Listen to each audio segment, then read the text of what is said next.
Remember when all those content creators who got subpoenaed by Blake Lively, you remember them? Yeah, and then when Google got subpoenaed for the account information of 16 content creators, and yeah, one of them might have been me, but it went into my spam folder, delete. Well, one person just got zeroed in on by Blake, and he's fighting. This is Hot Mics with Billy Bush, presented by our friends at LAGOLF. Hot Mics with Billy Bush. Great title. You know it.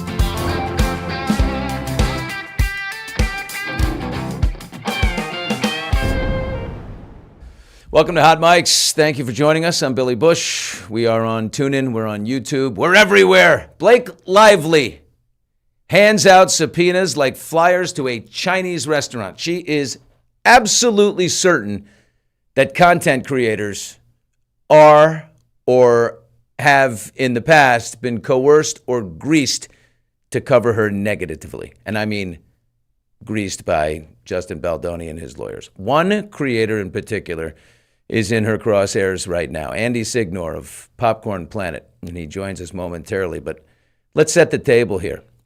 So in December 2024, Blake Lively sues Justin Baldoni, Wayfarer Studios, and others in federal court in New York. She alleges SH and retaliation on It Ends With Us, breach of contract, and related claims, we'll say. She also alleges a coordinated smear campaign, a retaliation campaign against her once she spoke up. Her complaint determinedly says that Baldoni and Wayfarer and their team used third-party advocates and content creators, that they seeded negative content on social media, Reddit, and small outlets with lax editorial standards, then amplified that content through bigger publications to drive negative sentiment toward her. Obviously, Team Baldoni denies all of it. So what Lively wants from Andy Signore of Popcorn Planet is interesting. On July 2nd, 2025, Blake's lawyers issued several subpoenas connected to the Baldoni case, including to Andy at Popcorn Planet and to Google, for Signore-related account data. The key subpoena, the one that matters right now, demands that Popcorn Planet and Andy Signore hand over, one, all communications with Justin Baldoni, Wayfarer, and their people about Blake Lively, about the film It Ends With Us, any agreements, deals, or compensation related to coverage of Lively, Baldoni, or the case on Popcorn Planet. They want materials that could show coordination about what to say and how to frame coverage. Was there collusion, basically, between Andy and, say Melissa Nathan or Jen Abel, one of the publicists for Baldoni and Wayfarer? Blake's argument, those materials go to the heart of her defamation and smear campaign theory. So, that Baldoni and his camp allegedly worked with Andy Signore and other creators to push disparaging and false content about her. As I mentioned at the top of the show, Blake subpoenaed Google for account and payment information tied to multiple creators, including Andy Signore, but later withdrew that Google subpoena as to certain journalists' accounts, after there was major amount of pushback. You can't, take aim at the whole internet. What Andy Signore did in response to Blake, Popcorn Planet is based in Florida. They filed a standalone miscellaneous case to quash Lively's subpoena. His core arguments: he's absolutely engaged in journalism. He calls himself an investigative reporter running a news and commentary channel.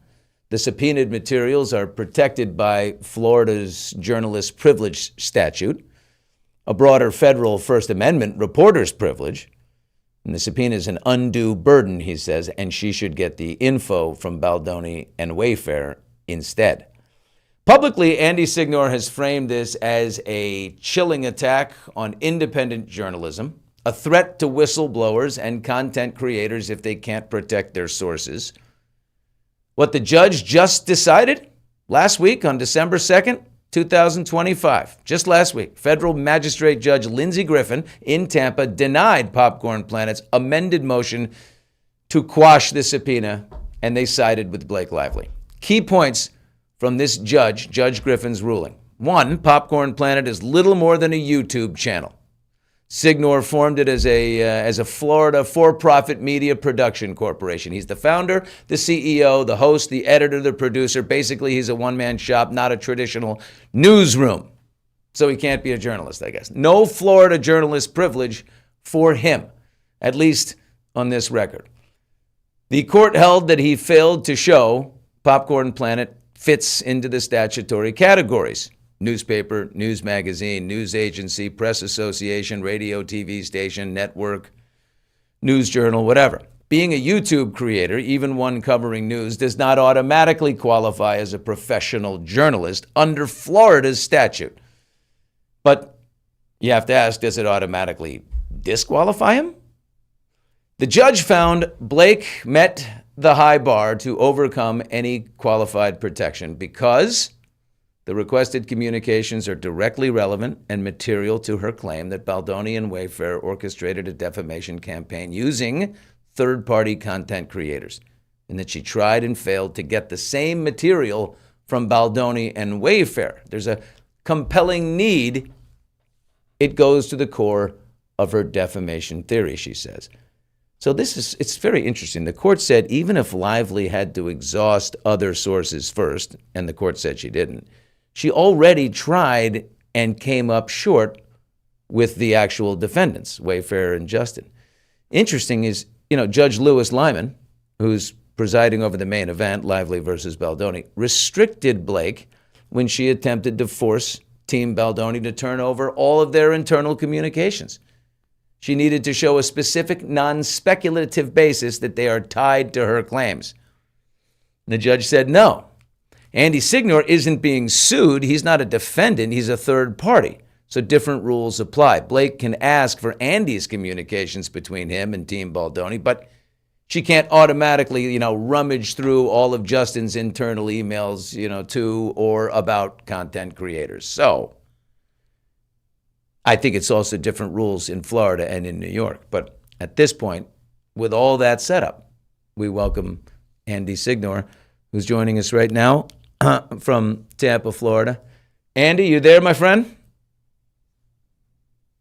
Oh, we're tracking him in just a second. He's a little behind. But this is what's interesting. I mean, it's just like, there's different rules that apply in Florida, and there's different rules that apply in New York. And it's Judge Lewis Lyman said, you're actually suing Justin Baldoni, but you can't have access to his communications. That said, Andy Signore over here is just a third-party guy, right? But you can have as much access to him, as you want. It looked to me like this judge also was, a lot of people like freedom of the press people are going to get upset about this. What do you mean? You can't be, because you're on the internet, you're not a serious journalist, or because you have a YouTube channel, you're not a serious journalist? I mean, look at what Bari Weiss of CBS News, look what she managed to build. I mean, she built the free press on Substack. She went on the internet and built her thing. Now, she got big and she hired a bunch of people. So let's get Andy Signore here for a second and talk to him. We've got a hold of him. There he is. Andy, my friend, how are you? What's up, Billy? Thank you so much for having me on. I really, really appreciate it, man. Hey, how are you doing right now? What's your psyche like? We just educated the audience on what happened December 2nd last week. It looks like Judge Griffin, Lindsey Griffin, turned you down. She sure did. Yeah, I mean, look, it's a frustrating outcome, to say the least, because what's the most frustrating about it is the way she wrote it. And I've seen a lot of, people I respect out in law too, but et cetera, trying to say like, oh, well, we missed a deadline, or we didn't do this, we didn't do that. That's just false. We gave her everything. And what's so jarring and I believe chilling about this is that she just ignored the federal First Amendment rules that she's supposed to put above the Florida statute. And so that's what's so crazy about this is like, this was a federal court. So, First Amendment reporter's privilege would apply in the same Florida, Nevada, New York, ever. So I feel like she got so hung up on definitions of what is a journalist. She didn't actually go through the evidence we gave her previously. She ignored filings that we did that showed what a disadvantage we were at, given that the whole Blake Lively, Justin Baldoni case was sealed to us and that we couldn't access it. We actually requested things on our docket. If you go look at the Florida docket, that basically said, like, we need this, we need that in order to do this fairly. And she didn't even engage on it. So this was an egregious error, completely against the First Amendment. And, it's bigger than me. And so that's why I'm grateful you had me on. I'm trying to get this as loud as possible, because I don't want to be someone who messes up all independent and digital journalists here in Florida or use this as a way to do it elsewhere. Because, what I gave her was absolutely news gathering. It proved there was no retaliatory action. There was no payments. Really, I even offered to give her a full audit of my finances. Over the summer, I'd been audited for another reason, and I was like, well, I can give you this. I gave it. It's in the doc as well. Here's a third party accountant who's been through my finances, who will go through it again to confirm that we weren't paid by Wayfair. You check all the people who paid us, paid me, and prove it. And they didn't even take it. Judge ignored it. Lively's attorney, Meryl Gravinsky, ignored it. I thought this case was about, Billy, to prove that we were appealing, though. Justin, right? Andy, aren't you appealing right now? Like there's an appellate process, but also the judge's deadline is what? Like in a couple days. It's imminent, right? That you have to turn over these documents, all your texts, all your emails, everything between you and anyone from Wayfair or anyone on Team Baldoni. Isn't that like days away? Yeah, no, the notice of appeal is happening. It should have happened if it's not already. It's happening today or tomorrow. There's a notice to appeal, and then we have some time to actually build the appeal. And so, yes, we will absolutely be appealing to the 11th Circuit. We're going to avoid this court altogether and go straight to 11th Circuit, and then I'll go to the Supreme Court if I have to, because, and we could talk more specifically or get into details about just how scary all this is and why I think they're even targeting me specifically. But why do you? The headline is that we are appealing, and what happened here is completely unjust. Okay, so let's go back to when I'm even texting my lawyers to give you this. Did we file it yet? So, but ask your question. I'm speaking sure. I'm like, did it go out today? It should have. We'll get it live. We'll get his response live. We'll find out. But we go back to when in the summertime, when basically Blake subpoenaed Google and wanted about 16 different content creators wanted to gain access to their information and their comms. And so she subpoenaed through Google all these people. Why, and what, you were one of them. Why are you standing alone, basically? That was just, that kind of went away, and now it's just you. Yeah, it's interesting. I mean, there were several phases of subpoenas she went through, and I phased them all, sadly. There was a Google subpoena, which a lot of us creators got, which was a pain in the butt. And then they were going through Google to get our Google data to, I don't know, it was 20 or something channels, dozens of channels and creators and journalists and people that were basically, we have to give over our financial and our data and a lot of personal information from our Google accounts. Obviously, that concerned all of us. And we challenged it. And everybody who challenged it, not everybody who got subpoenaed in the Google ranking revealed themselves. We don't know everybody, but from the ones that we gathered, anybody who did challenge it, she moved on. She dropped it, which was quite interesting. There was a part in that phase where I had my lawyer call Blake's lawyers, and I recorded it. I made it very clear. I'm like, hey, I'm on a recorded line. I'm pressed. Like, I'm looking for an on the record comment as to, is this real? I had my lawyers call first, and you're telling my lawyers it's not. I'd like to just have something on record confirm, is this Google subpoena even legit, right? Or is it spam? Yeah, what'd they say? And the receptionist was so flustered and clearly like sort of caught in the spot and was like, well, they told us not to comment. It was very off-putting the way it was. And I published that phone call on Popcorn Planet. It was about a few weeks later, Meryl, I don't think it was Meryl, it might have been Ezra, one of her lawyers, Blake's lawyers, tells Lyman that I illegally recorded the phone call and was defaming them.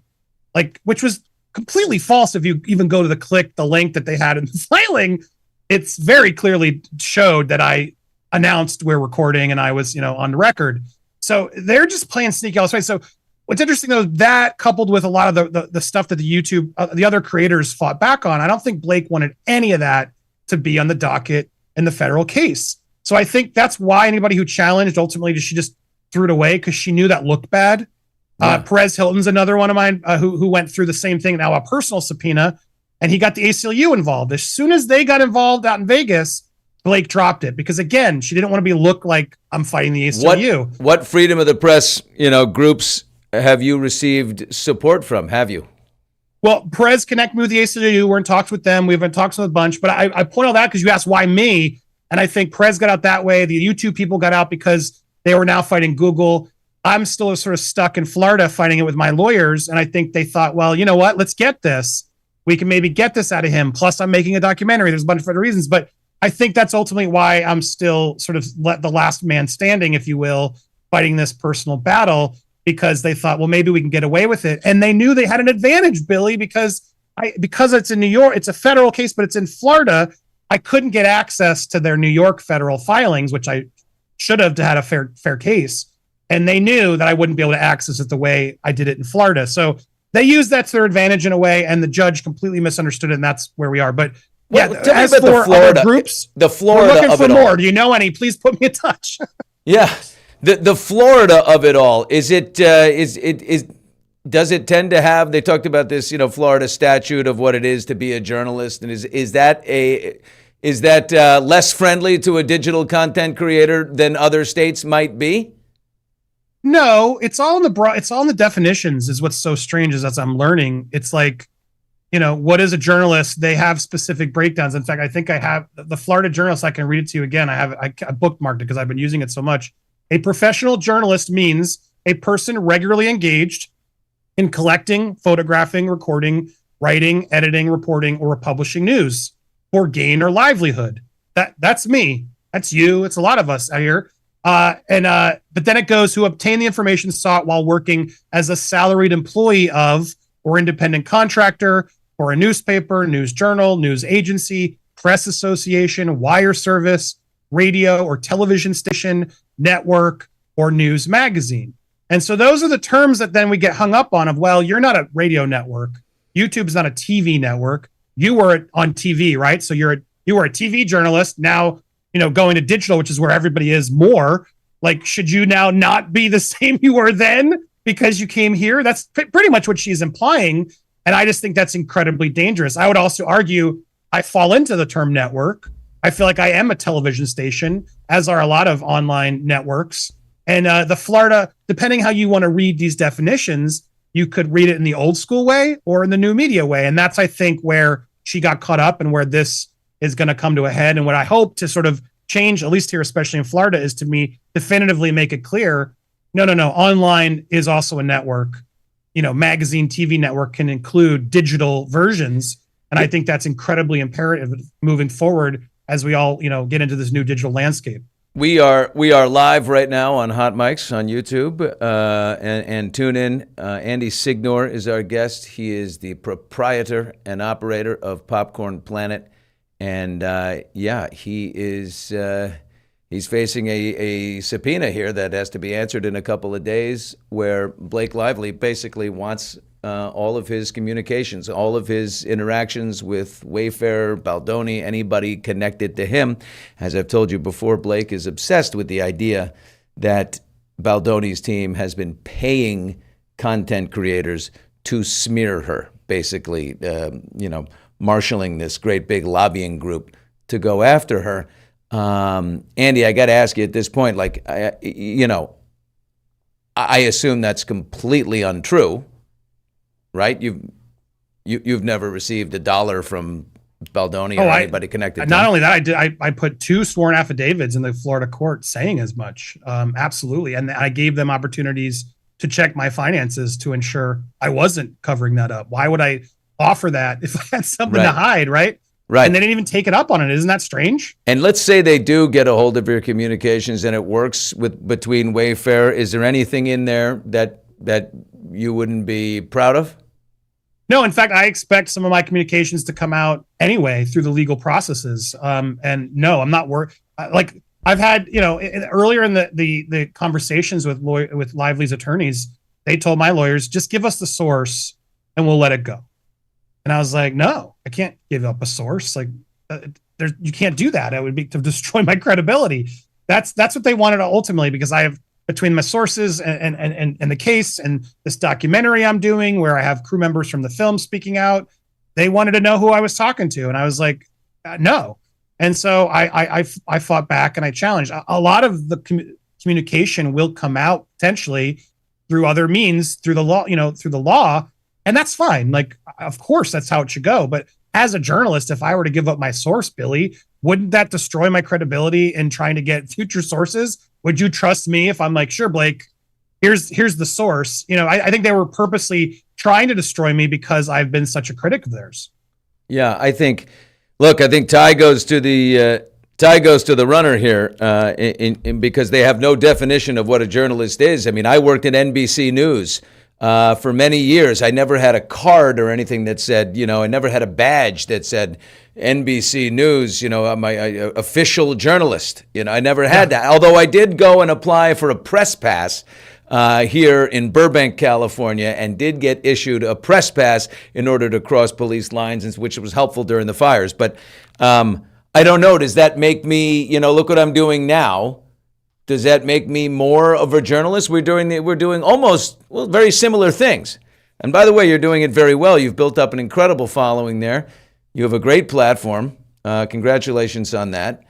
Thank you. You too. Congrats here on your success with Hot Mics. Thank you, buddy. And but here you are in this situation. This thing, you said Supreme Court. It could go to the Supreme Court in order to give us a definition of what is a journalist, right? That's what would be the big issue if it went all the way that high. Yeah, I mean, if it has to, right? I mean, I think it's that important. I mean, look, it's so crazy to think that a celebrity who doesn't like your reporting could file a lawsuit, right? And then use that as the basis to go after your personal communication. And then just because they filed said lawsuit and claimed harassment, which is what she's doing, that she's used that as a sword and shield, this whole case.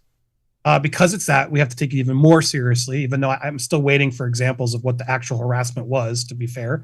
And she's now able to just do that because, well, I made a case because she can afford to, right? With the biggest lawyers around, 2 different law firms across the coast. Wow. And just imagine the ramifications if celebrities can just start doing that and then file like, now I need this channel's communication. I need Billy's communication. I need, Zach's communication. Donna, all these people who've been covering this case. I get it all. It's terrifying. It's a chilling effect on then, are we going to feel safe to report it? And that's where I think it's such a abuse of power, and the irony of Blake suing Wayfair for, abusing their power, when I've talked to multiple lawyers about this. She was in control the whole time. She got everything she wanted throughout the point. There was nothing she lost. Yeah. She always gained. And Justin has suffered this entire experience. And now anytime Justin defends himself, he's retaliating. Like, it's disturbing. Yeah, and now as someone who's like facing it firsthand, feeling the wrath of Ryan Reynolds and Blake Lively, I'm just like, these people are evil. Like, legitimately petty, full of themselves, and just scarily evil. Yeah. There's Steve, our control room, our guys in there, producer Steve. Keep an eye on the chat here, and if you find something good in there that we can throw Andy's way from the peeps, since we are live, that would be good. Okay, Andy, can you sit tight for 1 second here? I gotta pay a quick bill so I can make sure Steve gets his heart medication. Given the amount of heart attacks I have thrust on him. Today's show is sponsored by ONESKIN. My brothers, this time of year can cause havoc to our skin, and it needs some extra care this time of year. ONESKIN gives powerful skin care and longevity benefits. At the core is their patented OS01 peptide, the first ingredient proven to target senescent cells, the root cause of wrinkles, loss of elasticity. These results have now been validated in 5 different clinical studies. ONESKIN stands out for their science-first approach to skin aging, delivering hydration, barrier support, and powerful longevity benefits with their OS01 body, face, and eye products. Check out ONESKIN's limited edition holiday sets, including the Nightly Rewind gift set, a useful and upgrade to anyone's nightly routine. You know what? It shouldn't just be your wife standing there doing her whole routine. You should be at the other sink doing yours. You'll get a good face moisturizer, the new peptide lip mask. Yeah, we need supple lips, boys! And a cooling gua sha tool, which with each component of the set works together, helping renew skin at the cellular level for a stronger, smoother, more resilient looking skin. I love it. We got to do it. For limited time, try OneSkin for 15% off using code HOTMICS at oneskin.co/hotmics. After you purchase, they'll ask you where you heard about it. You got to tell them that it's you heard it from me right here at Hot Mics. oneskin.co/hotmics. Okay, Hot Mics also brought to you by LAGOLF. Let's welcome Signore back to the program. Now I know why you're ageless, Billy. It's that OneSkin. It's true. Don't you want to look like me at 66 years old? I definitely need it after all the stress I've been. Oh my God, you poor thing. I'm worried about your skin, Andy. I'm worried about your skin. I'm going to get some OneSkin. It just seems unfair that the person she's actually suing, Baldoni, gets all his comms protected by Judge Lyman, as does she, by the way, but you don't. It just seems like so. But if she gets your comms and they're with anyone from his team, isn't she also getting his? This is just like a backdoor move.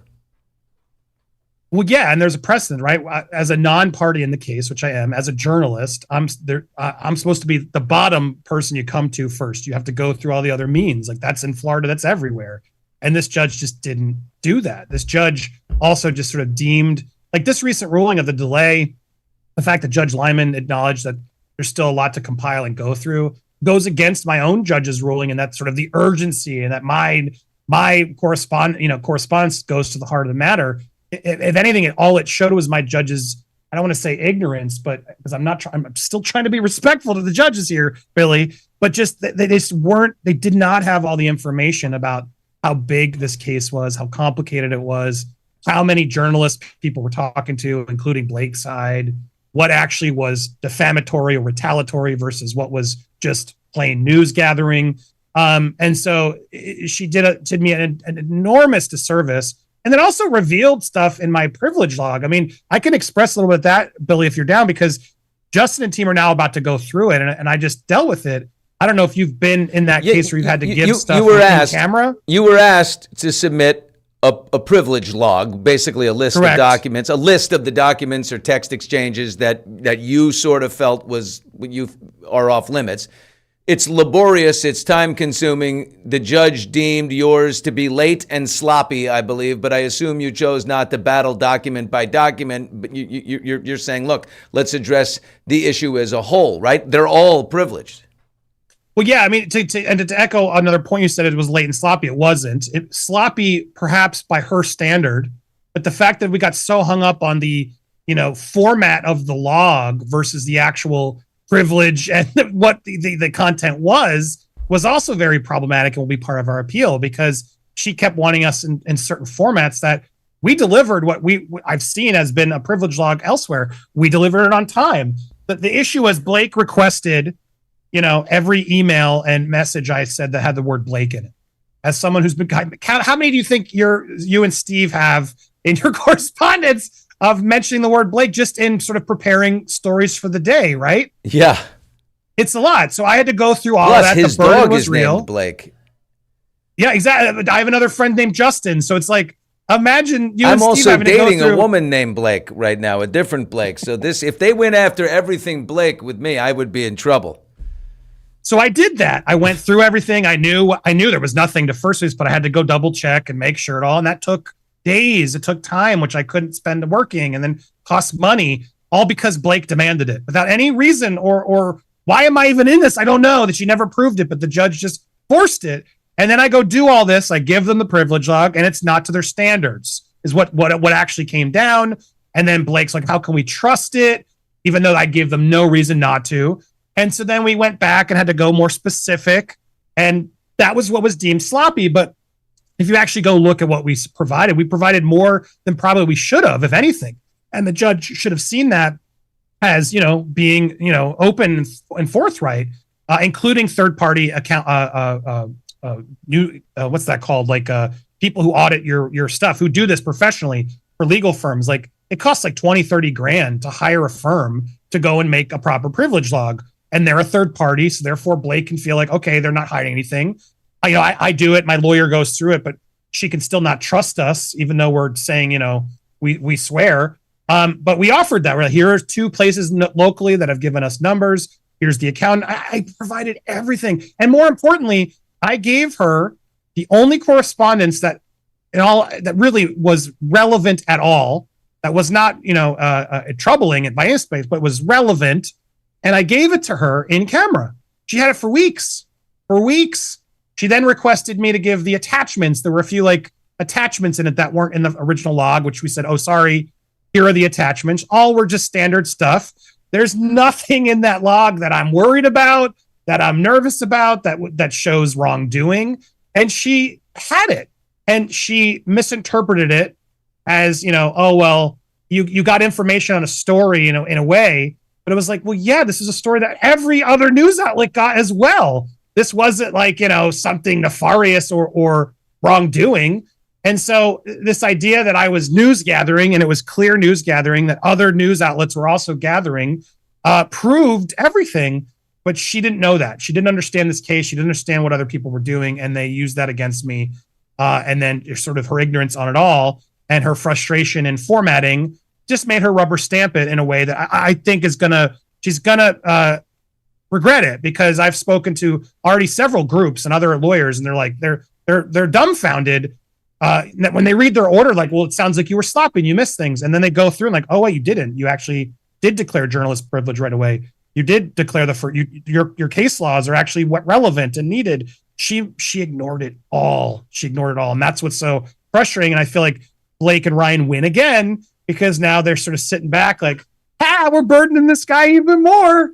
Enjoy it, Andy, you sucker. That's what you get for, reporting negatively about us. And it's amazing. I find that horrifying. Andy, it's like underneath it all, what amazes me is that Blake absolutely can't understand that anyone would take issue with her behavior, or even have the audacity to look into it.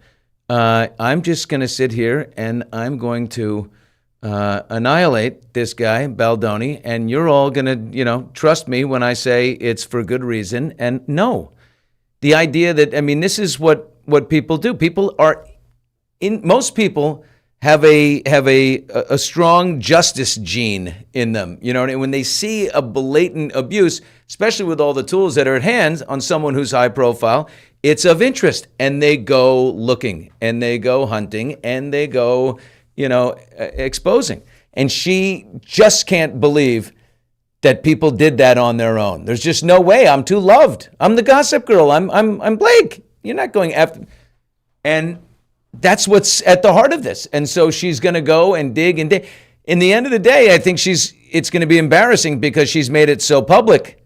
And I think when she does get if she gets a hold of your information or anyone else's or whoever it is, and she's going to find in there that none of this stuff was planted by Wayfair. They're just fielding questions, basically, from you. I'm sure you've reached out, as I have. You reach out and you try to get information. Absolutely, yeah. But I don't have any. I don't have any that say, hey, say that she's this or say that she's that. No, I think what's so important is who reached out. That became a part in our hearing as well. Of eventually some of the scope was limited down because the judge even acknowledged, okay, well, who reached out to you? And the reality is none of them did. No one did, right? I reached out, and I also proved it's in my docket. I reached out to Blake's side as well. I emailed her publicist, her lawyers, everybody, and got comments from them. So the reality is why are we so focused on just the one side, and why is that? It shouldn't be that way. It's incredibly scary because yes, we are allowed to ask for comment. We're allowed to get official statements. That's not retaliation. And what's so scary about this whole case, and you said brilliantly, but I would also add in Ryan Reynolds, who can't take accountability for Maximum Effort, his company, seemingly overseeing the marketing of It Ends With Us, which bothered a lot of people. It just did. You know what? Elsie told me neither of them can accept it, right? Go ahead. Sorry. Ellsrich told me this morning that Blake only worked 16 days on the movie. Insane, right? 16 days? You can come up with all this SH, from 16 days of work and then invite the guy into your house for multiple meetings. You have an SHer in your home? Well, and the bulk of those 16 days was in phase 2, which she acknowledged nothing bad happened. So why are we here? It's shot. I mean, actually, I'm curious because you've dealt with Hollywood. You know how crazy it is. Ooh. Like, why are we still fighting this? Like, how isn't it more dangerous to keep digging in your heels than eventually just taking some accountability? You just think Hollywood can't do it? Like, what is your instinct as someone who's covered it all? What do you think? I think most of these, at that level, you have an enabling situation that is of the highest order. I mean, Ryan Reynolds is catered to, and when you are powerful and you are printing money and running up box office receipts, you can do anything you want. Anything. You're the star of a show and the show is successful, you can do anything you want. They're going to cover for you. Whenever Hollywood, I've always said this, whenever Hollywood tries to exercise a moral muscle or something, or tries to, make a decision or a pronouncement based upon some type of moral precedent, it's like, stop. This is all about money. It's all about success, and whoever's, bringing it can do whatever the hell they want. And I think Blake got so, soaked up in that. And that's what's happening here. And now the worst thing you do is you take on the small guy. You take on the little guy like you and me. The little guy has non-corporate backed people. I get what you're saying. Yeah, it's scary. We don't have the laws are supposed to protect us, unlike the New York Times, who has all the corporate backing and I think clearly did some nefarious journalism in that story. And we never get to know whether they did or not, or what actually happened there. They're protected, and that doesn't seem fair. TMZ, Billy, knew about my subpoena before I did. Yep. I mean, who else would have told him if it wasn't Blake Lively? TMZ knew about my divorce before I did. Honestly, I'm not kidding you. I found out that my wife had filed. My goodness. I found out from Harvey Lemon. I was like, huh? I called her, said, did you? She's like, oh, yeah, I'm sorry. I thought I told you. Anyway, we're very good friends. We're going on vacation together with our kids next week. Good. They're going to know when we both die before we die. They're really good at that, too. Steve's got a question from the chat right there. Yeah. So, guys, they were setting up talking about Ryan and Blake and their careers in big Hollywood. Mama Roll in here, Bubbly One. A lot of them are saying, can't wait for this to come out because these two will never recover, never work in Hollywood again. And Billy, maybe this is more for you, but for both of you, do you think that's true? We just talked about big Hollywood. Do you think they're never going to work again after this? Who not work again? Ryan and Blake, you mean? Yeah. Yeah. No way. Ryan's work. I want to hear you. I think. I mean, if Deadpool is still of interest to people, he'll work as long as Deadpool is happening. He's happening. He's made so much money though in other areas. As for Blake, she has a great relationship with Lionsgate, and they did A Simple Favor and A Simple Favor 2. I spoke, honestly, this is great. I spoke with an executive at Lionsgate, very high up, and he kind of wasn't really like aware of all of this. He's like, yeah, I guess there's that thing and whatever. They'll figure that out. I don't know. He didn't seem so engaged with it. So I don't know. I think it remains to be seen. Wait, let me ask you something, Andy. Jackie, there's a lot of people in the chat saying Ryan his 3-picture deal was canceled by Paramount. Yes, I did hear about that. There was a lot of things that have been canceled amidst all the mergers and things that are happening. I don't take that as much. More of the merger. The one that's interesting, I don't know if you saw the story, but like Deadpool Wolverine lost a ton of money. Oh, not with Paramount. They just canceled his 3-picture deal. The news just dropped. Oh, Steve, can maybe you guys that's a do new a little search in there, please? Yeah, you might be breaking this. But while you're looking at that, did you hear the story also that Deadpool and Wolverine lost a ton of money? He spent like $350 they got a lot of tax incentives, on that right? It's like, how do you what? Wow, it's like it made its money, but he spent a fortune, coupled with marketing. The return wasn't really as much as they hoped, and that's just shocking. That's just wasteful. Wow. Steve, tell me what you guys find in there about that. Because that's interesting to me. If Ryan Yeah, Reynolds, we're on it. We're looking for it in here. Ryan Reynolds 3-picture deal. I mean, it can't be Wolverine. I mean, it can't be Deadpool, can it? I wouldn't think. It must be. He must have had a different one. He has a bunch of stuff with Netflix happening. There's like a Roald Dahl, or it's Matilda, or one of those kids movies he's doing. Eloise. Thank you. That one. Wow, this is interesting. Anyway, they say it just happened. His production company, Maximum Effort, has maintained a first-look deal with Paramount Pictures forever. He has other projects in motion for... there are no recent reputable news items saying a 3-picture deal with Reynolds was terminated. So that must be just a... I think he knows it too, because you can see he's doing more of his businesses. There was an article I read where he's like, I'm going to be writing more. I think he knows the writings on the wall, and he's invested so smartly in Wrexham and all these things that he does. I wouldn't be surprised. He's now doing a new boat league with Hugh Jackman. I think he's diversified enough that I don't even think he has to work again if he doesn't want to. But I think people, like you said, Deadpool's still going to be popular no matter what. He'll always be able to pull that out of the closet and dust it off and get some money. And he'll be able to be in movies. No one's canceling Ryan Reynolds. It's not going to happen. Blake Lively, though? Yeah, Paramount Pictures is... here's what they did do. I think what people are referring to, he had a Ferris Bueller spinoff that Paramount axed, that they got rid of. Paramount Pictures. Sounds wise. Cleaning house fast under its new leadership, CEO David Ellison. Oh, so it was under the old order, and now they're just cleaning out the stuff that was on the old Paramount plot. The studio is betting on safer franchises like Transformers and Star Trek, while more creative, riskier films are disappearing.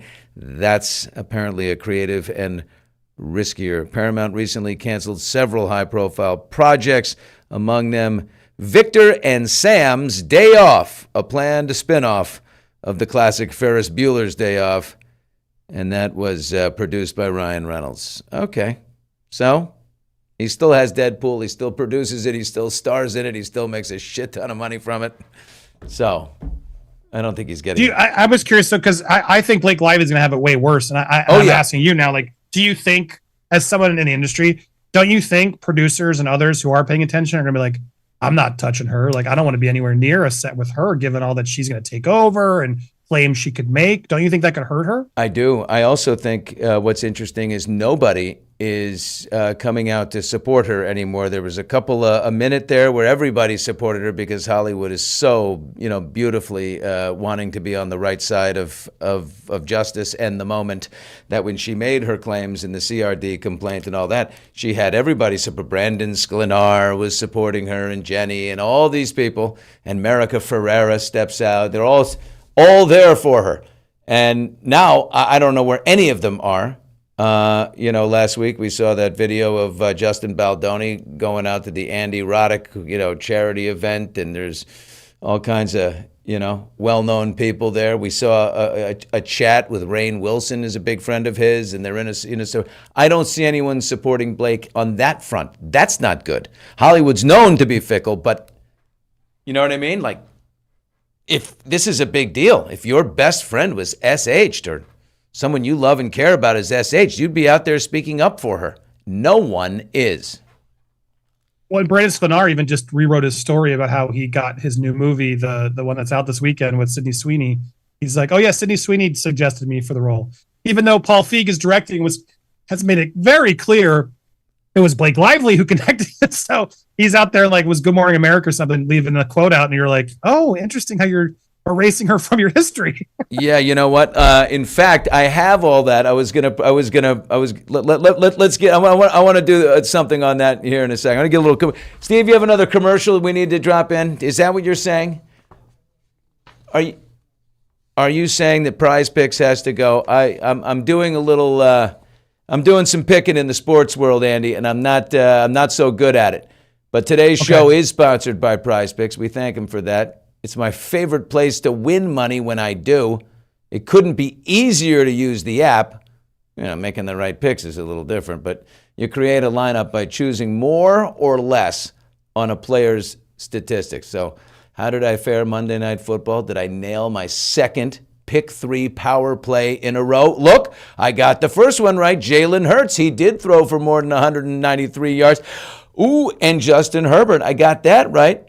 He did throw for at least 1 touchdown. And you know who killed me? Justin Herbert himself. He did not throw. He threw for barely any yards, only 139 yards. I had him going over 213, so that sucked. Anyway, tomorrow we have Thursday Night Football with my old friend Al Michaels. We've got the Tampa Bay Buccaneers against the Atlanta Falcons. I'm just going to do a straight-up 2-pick power play, okay? This is just quarterback to quarterback. Baker Mayfield, I say, will throw more than 219 and a half yards, and I think Kirk Cousins will throw more than 205 and a half yards. I think it's going to be a gunslinger's night. They're both great quarterbacks, and that's what I'm going with. PrizePicks will give you $50 in lineups when you play your first $5 lineup. So win or lose, you're getting $50 in lineups. Use the promo code HOTMICS when you sign up today. Hot Mics with Billy Bush, brought to you by LAGOLF. Okay, we're with Andy Signore here of Popcorn Planet. He's going to be at the Chiefs game. Huh? What's that? Can I bet if Taylor Swift's going to show up in the game at the Chiefs game? I want to do that bet. You like bet? Those are called prop bets, right? Well, you're a Tampa guy, so you got the Bucks there. I love Baker Mayfield. I just think a lot of good teams here, yeah. But the Taylor Swift of it all, it makes me think, because I'm still waiting. Do you remember when she said, or I guess it was Brian Friedman said, that someone in Taylor Swift camp was out there, saying Blake was asking her to delete her text messages. Yeah. Why would they have said that if they didn't have it? And do you think we're going to get it? And maybe when do you think we're going to get anything from Blake's side that finally reveals some of the truth about Blake? Do you think it's coming, Billy? I think it's coming in May of next year. Now, where the court date has been moved 2 months to May 18. Why not? We've been waiting so long. Will people be interested still then? I don't know. I think so. I mean, the best thing that Blake can have is just keep moving and moving and moving and moving. So eventually no one's paying attention. The problem is, I just don't think it's going to happen. I think that there's always news coming out, and everyone is paying attention because you can see someone. I call it the Lance Armstrong effect. Lance Armstrong dug so deep into the lie that he couldn't get out. He was past the point of return, right? He was just like, I'm all in now. That's where Blake is. I always said the Diddy effect. The Diddy effect. The Diddy effect, yeah. I said if she just in the beginning said, you know what, I misread the room a little bit. I'm so sorry. This would be over. Or if she just apologized. I don't know if you've had her on Shersty. Like Shersty to me was where it really the pinnacle of the virality was when the baby bump video and everything with Shersty Flaw. If she had just apologized to Shersty and said, hey, come to my next video, my next set, we'll talk. Yeah. Which Anne Hathaway did. I think a lot of this would have been avoided. It's nuts how far they've dug their heels in. It's like, I get they're Hollywood narcissists and all that stuff, but still, like, to pay the amount of money they're paying those lawyers to keep digging their heels in. I know he's rich, but I don't know. Usually the rich people I know don't like spending that kind of money. Wow. A couple of points here from the chat. Michelle says, Lionsgate's from Vancouver, just like Ryan. Okay, so maybe that's they're all coming from Ryan. Blake has to unseal all her documents on the 19th of December. Okay. I will go to New York City in my florals with a huge sign. Blake and Ryan will not miss when this goes down in May. Yeah, everybody. Okay, we talked about it earlier, Andy. Brandon Sklenar appeared on the Today Show to promote the upcoming movie Housemaid that he's doing with Sydney Sweeney and Amanda Seyfried. Intrepid journalist, world-class interviewer Al Roker, let that sit for a second, was clearly prepped to ask Brandon how he succeeded in landing the role. Al is prepped on everything. He has a card and he reads what's on the card. That's it. He asked Brandon, and Brandon shared that it was Sydney Sweeney who wanted him to be cast in this movie. And Al says, well, did you know her? And he said, no. It sort of surprised me. Didn't know her at all. Maybe I think, Sydney probably thinks he's hot. And Sid plays she plays the hot new housemaid who moves in with the Winchester family. So he's the husband. Seyfried's the wife. And this is their hot nanny or housemaid that moves in, and trouble ensues. Now, People Magazine, a publication known to be overly friendly with Blake and Ryan, then published an article quoting the director of the movie, Paul Feig, as saying that it was Blake Lively who encouraged Feig to have lunch with Brandon and ultimately to cast him. In the Today Show interview, Brandon references the lunch with Feig, but saying that, they totally hit it off. It was great, but he never mentions Blake. So this from a viewer here who sent this to me. I thought this was interesting for the following reasons. At the very least, it appears that Brandon no longer wishes to be associated with Blake. The fact that Al Roker was prepped to lead with the connection to Sydney Sweeney also implies that he was instructed not to mention Blake Lively or the "it ends with us" mess at all, which of course happens. It's always the elephant. Whenever one of these people appears, like Jenny Slate on Good Morning America or Brandon Sklenar in the Today Show, and they don't touch it at all, I think it does a huge disservice. If I was this guy, I wouldn't do any press, because all I think about when I watch it is, and do you still support Blake? Even without the litigation, it would be a natural question to ask Brandon whether Blake had any influence, given her positive relationship with Paul Feig. They did a simple favor, 1 and 2 together. It also appears that Brandon no longer believes that he needs Lively or Reynolds to advance his career. Either that or he just isn't afraid of them anymore. In any event, this incident appears to be a signal that the powerful Ryan Reynolds could be losing some influence here. The People's story appears to be sending Brandon a message reminding him of how he got the job and/or an attempt to preserve Blake's relevance and influence. What do you think, Signore? Well, I want to throw it back to you before I get, because you said something interesting I hadn't thought of, because you've done a lot of this TV stuff more than I have. Do you think the card that was written for Altus to read was preemptively trying to poke that question? Or do you think it was just a standard, like, hey, how'd you get the role? And they had no clue that was going to open up this hornet's nest? Absolutely. Al Roker bumbled into genius, if that's what we're calling it here. He had nothing to do. But to the producer, whoever wrote the card, do you think they bumbled into genius as well? No, I think they just wanted to find a way to bring up Sydney Sweeney's name, like everyone else, and it's the direct connection. I don't think they made the connection at all. I don't think they were trying to backdoor their way into something good. I just think it's. But yeah, it was telling, because Brandon clearly is changing his story and has erased Blake from his memory, as has Colleen Hoover of recent, where she did that big article where she's basically just said, I'm done with it all. I'm so embarrassed by the book. She was quoted. The fact that these people, Brandon and Colleen, were so adamant in the beginning of supporting Blake, the victim, have now gone quiet, to me tells you everything. I don't know how people can't see through this facade of Blake's argument when those two crucial people who were so vocal no longer are. That's incredibly telling, because again, if this was a real harassment and Justin really was such a jerk on set, you'd think they'd be more adamant in supporting her in the case, but I don't see it. People Magazine does, they're sort of tone deaf, and they'll suck up to Blake and Ryan all day long. My thought is Blake's clearly trying to take credit for Brandon's ascension, or at least, wants him to continue to be grateful to her. So when, his ass is called to the stand in the civil trial, he remains supportive, or at least will be, in her corner. But let's be clear. If Sydney Sweeney says, I think you should cast that guy over there, Paul Feig is meeting with that guy over there, whether Blake or Meryl Streep tells him to or not. Nice try, Blake. Right? But it was Paul Feig who has said it. Like, Paul Feig's the one who has said in interviews prior to this movie, oh, Blake told me to check out this guy. It wasn't Sydney Sweeney. It was Blake. Yeah. No kidding.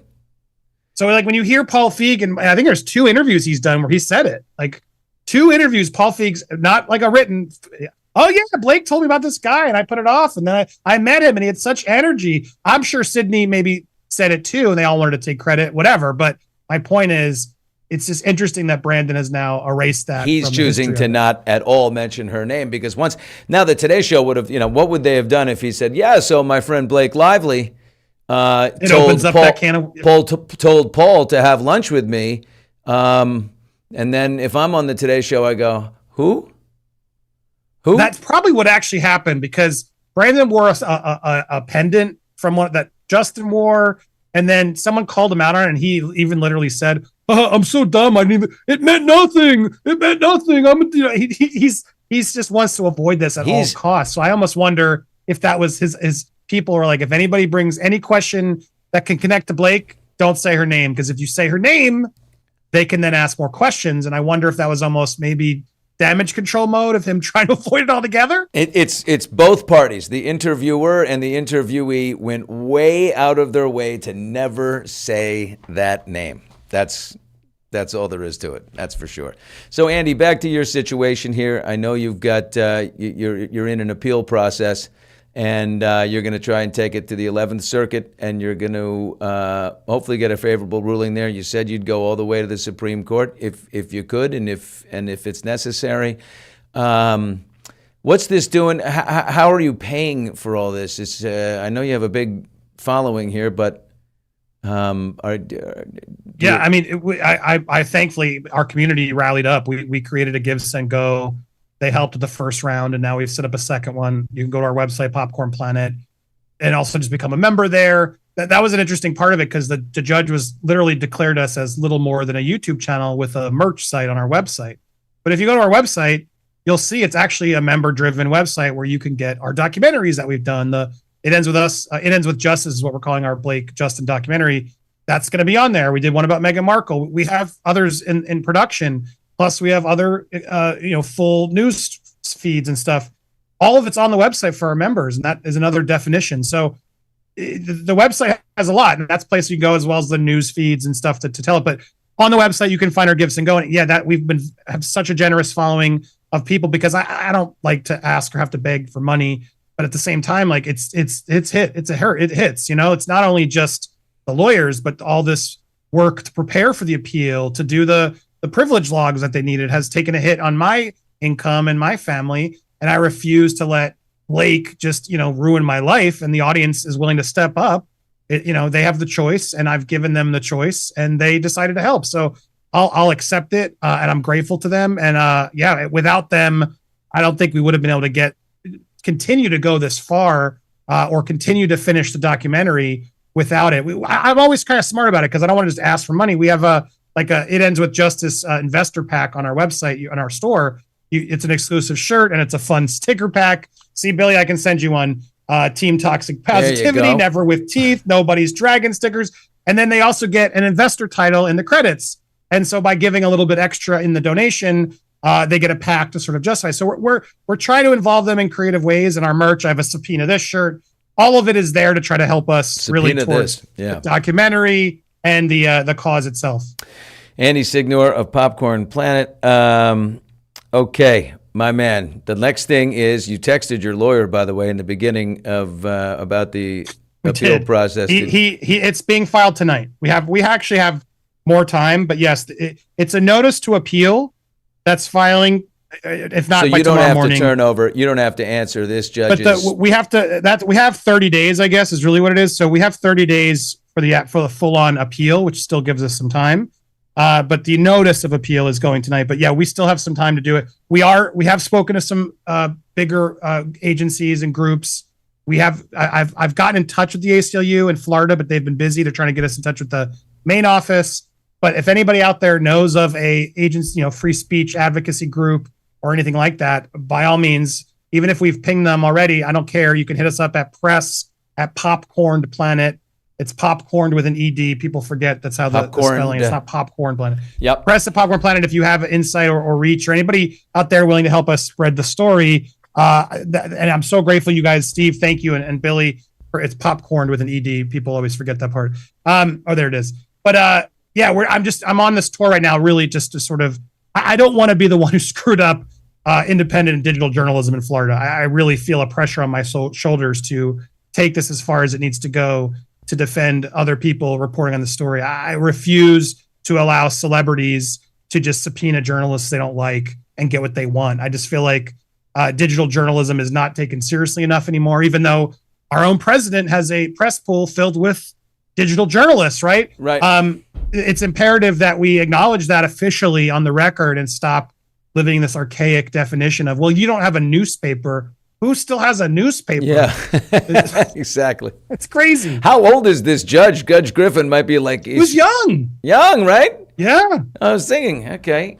I was kind of surprised. You know what's funny about that? Your name is Lindsay. I don't think of an old person being named Lindsay. I've never met an old Lindsay. Lindsay is... I met Lindsey an old Graham's Ruth. pretty I've old. met an old Gladys. I've never met an old Lindsay, so she can't be. How old's Lindsey Graham? He's gotten up there. Well, and I've also never met a male Lindsay, but that's a different story. Andy, I appreciate your time, buddy. Thank you so much. We've done it, and folks, that'll be up to consume on YouTube and on our channel, and so share it, and we'll be watching, man, and let me know if there's anything we can do. Yeah, no, honestly, thank you for having me. Always available for you, anything you need, and I appreciate you and what you've done, and congrats on all you've built here. Happy to keep supporting, and thank you for being. Look, it's rare. I've asked a lot of people in this topic. No one wants to talk about it, and I applaud you for sticking up and saying what you say with your industry insight. It's very helpful in this case and others to sort of not be afraid. Yeah. So I do give you a shout out back of not being afraid to call it out there as you see it, because we need more outlets like you and Popcorn Planet and others, I think, that are going to cause truth to power. So thank you, Billy, very much. Cool. Thank you, buddy. Appreciate it. There he goes. Andy Signore. Hot Mics with Billy Bush, presented by LA Golf. Take your swing to the next level with LA Golf's cutting-edge technology. Visit lagolf.com. Upgrade your game. We're back on Monday with the eternally sexy Andy Garcia. He's co-starring right now on Season 2 of Landman. As a man you do not want to mess with, by the way. What a character. That's it for us. We'll see you on Monday. Have a great weekend.